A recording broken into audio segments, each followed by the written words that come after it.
Okay. Gary.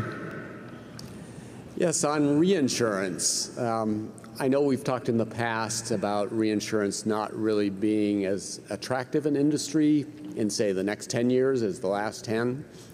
But I don't think we've talked specifically about General Re.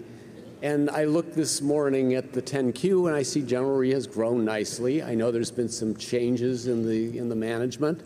And I wondered if you could just give us a sense of what's going on at the company to bring about some of that growth and what looks like improvement. Yeah, well, the reinsurance business, I don't think I'd say that it's tougher than it was 10 years ago, but if you go back to 40 or 50 years ago, it was not brutally competitive, I'll put it that way. And at Gen Re,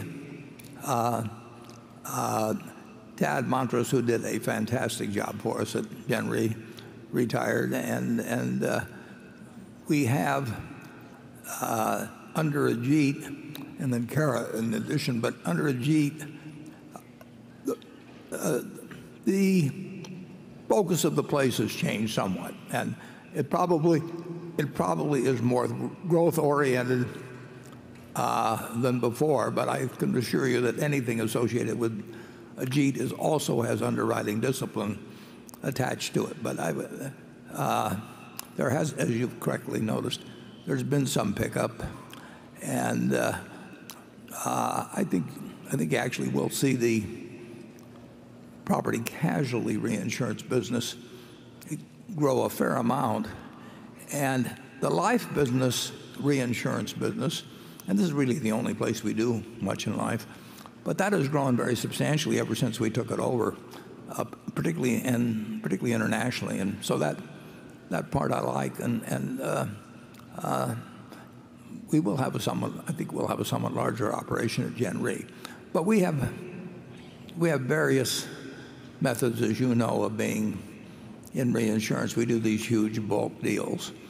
That's why our net revenues are down this year. We did that $10 billion deal with AIG, which was the biggest deal in history last year, and we don't have a repeat of it this year.